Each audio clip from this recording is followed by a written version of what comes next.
और उसकी सहायक नदियां, यहाँ से गंगा, देखो गंगा के मानचित्र को हम दो भागों में बांट देते हैं, एक उद्गम क्षेत्र में गंगा, दूसरा मैदानी क्षेत्र में गंगा। ठीक, तो उद्गम क्षेत्र का मतलब जहाँ से गंगा की उत्पत्ति होती है हिमालय पर्वत के, कैलाश पर्वत के मानसरोवर क्षेत्र से। ठीक, हाँ, और वो बिंदु कहलाता है क्या? गंगोत्री। क्या कहलाता है? गंगोत्री। यहाँ से आ रहा है ना?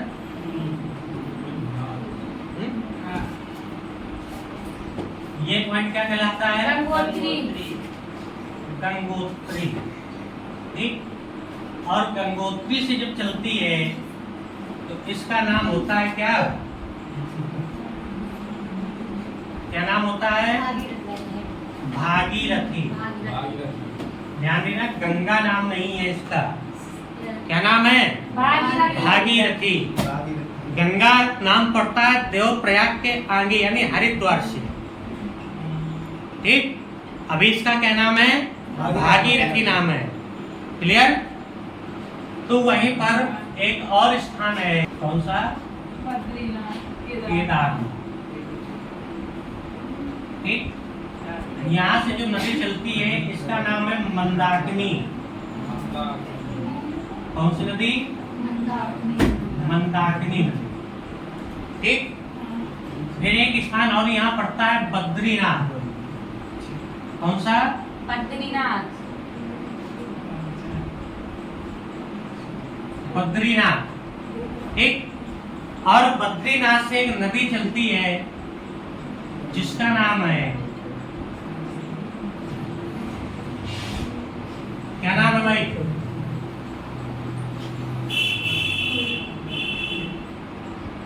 अलकनंदा। इस नदी का क्या नाम है? अलकनंदा।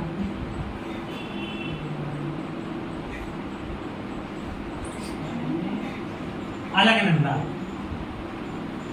ठीक, क्लियर? अब जो यहाँ पर आपकी पहली नदी भागीरथी से मिलती है वो है कौन सी? भीलगंगा। ये कौन सी नदी मिलती है यहाँ पर आकर? भीलगंगा मिलती है। ठीक, और यहीं पर एक परियोजना कार्य करती है, कौन सी? टिहरी। आगे बात समझ में? अब अलकनंदा की अगर हम बात करें,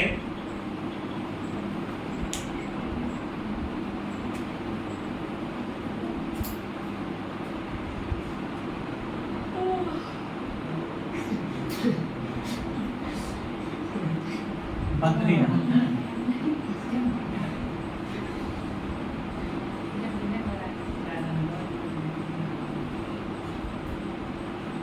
यहाँ से एक नदी आती है, कौन सी नदी?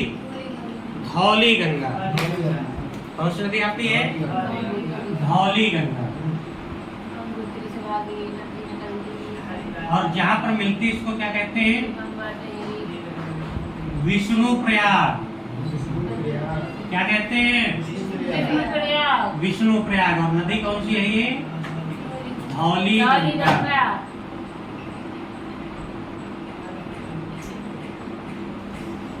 क्लियर? इसके बाद यही नदी में एक और नदी आकर मिलती है, नंदाकिनी नदी। जैसे अलकनंदा कुछ आगे चलती है तो आगे आने के बाद इससे एक नदी और आकर मिल जाती है, कौन सी? नंदाकिनी नदी। और जहाँ पर नंदाकिनी नदी आकर अलकनंदा से मिलती है उस स्थान को क्या कहते हैं? नंद प्रयाग कहते हैं। क्या कहते हैं? हाँ, ठीक, यहाँ से एक नदी आकर यहाँ पर मिल जाती है, कौन सी नदी? नंदाकिनी नदी।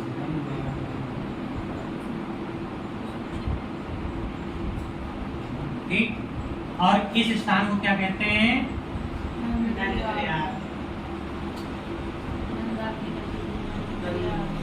नंद प्रयाग कहते हैं। क्या कहते हैं? नंद प्रयाग कहते हैं। ठीक, फिर जब अलकनंदा और आगे चलती है बेटा, यहाँ पर एक नदी और आकर मिल जाती है जिसका नाम है पिंडार नदी। कौन सी नदी? पिंडार नदी। और जहाँ पर ये मिलती है इसको क्या बोलते हैं?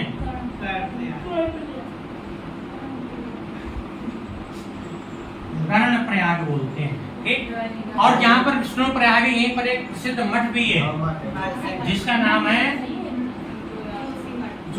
क्या नाम है भाई? जोशी मठ। क्या नाम है?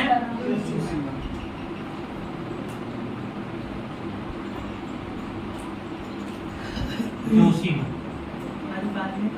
क्लियर?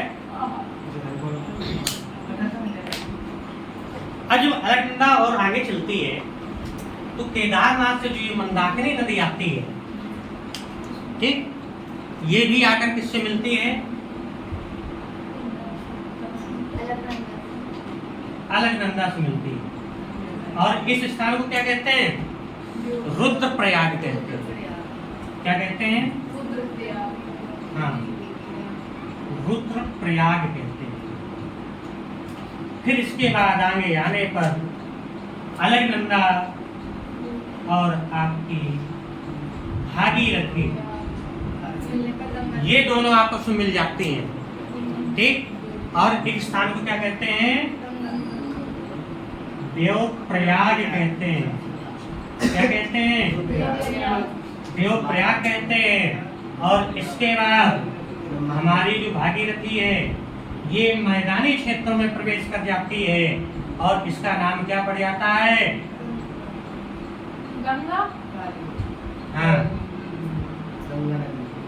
इसका नाम पड़ जाता है गंगा नदी।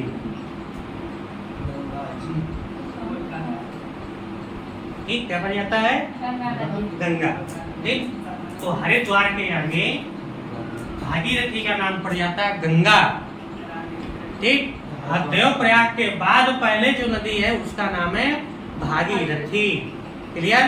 तो अलकनंदा, मंदाकिनी और भागीरथी ये तीनों आकर के, मतलब अलकनंदा और भागीरथी ये दोनों आकर के जब देवप्रयाग में आपस में मिलती हैं, ठीक, तो वहां से एक नदी बन जाती है और फिर यहाँ से जो नदी आगे बढ़ती है उसका नाम पड़ जाता है गंगा। आगे बात समझ में? तो सबसे पहले गंगोत्री से किसका उद्गम हुआ? भागीरथी का। ठीक, उद्गम क्षेत्र में जो गंगा का मानचित्र वो ये है, तो गंगोत्री से भागीरथी आई। तो सबसे पहले भागीरथी से जो नदी मिलती है वो कौन सी मिलती है? भीलगंगा। ठीक, और यहीं पर एक परियोजना कार्य करती है। कौन सी? हाँ, टिहरी परियोजना कार्य करती है। ठीक, यहीं पर जो एक परियोजना कार्य करती है, कौन सी कार्य करती है? टिहरी परियोजना। ठीक, इसके बाद जो केदारनाथ से मंदाकिनी नदी निकलती है जो कि अलकनंदा से आकर मिलती है और उस स्थान को कहते हैं हम लोग रुद्रप्रयाग। क्या कहते हैं? रुद्रप्रयाग कहते हैं। बद्रीनाथ से अलकनंदा नदी चलती है। ठीक, तो अलकनंदा से सबसे पहले नदी मिलती है धौली गंगा। और जहाँ पर धौली गंगा अलकनंदा नदी से मिलती है इस स्थान को हम लोग कहते हैं विष्णुप्रयाग। क्या कहते हैं? विष्णुप्रयाग। इसके बाद जब अलकनंदा आगे और चलती है तो इससे मिलती है नंदाकिनी नदी। कौन सी नदी मिलती है? नंदाकिनी नदी। और जहाँ पर नंदाकिनी नदी भागीरथी नदी से वो अलकनंदा नदी से मिलती है उस स्थान को क्या कहते हैं? नंद प्रयाग कहते हैं। और विष्णुप्रयाग में एक मठ भी है जिसका नाम क्या है? जोशी मठ। ठीक, फिर अलकनंदा और आगे चलती है तो उससे आकर मिलती है पिंडार नदी। कौन सी नदी मिलती है? पिंडार नदी। और जब पिंडार नदी अलकनंदा नदी से मिल जाती है तो इस स्थान को हम लोग कहते हैं कर्णप्रयाग। क्या कहते हैं?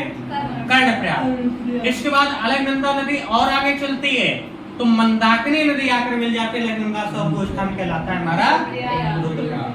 क्लियर? तो अलकनंदा की ये 4 सहायक नदियां हो गई। कौन कौन?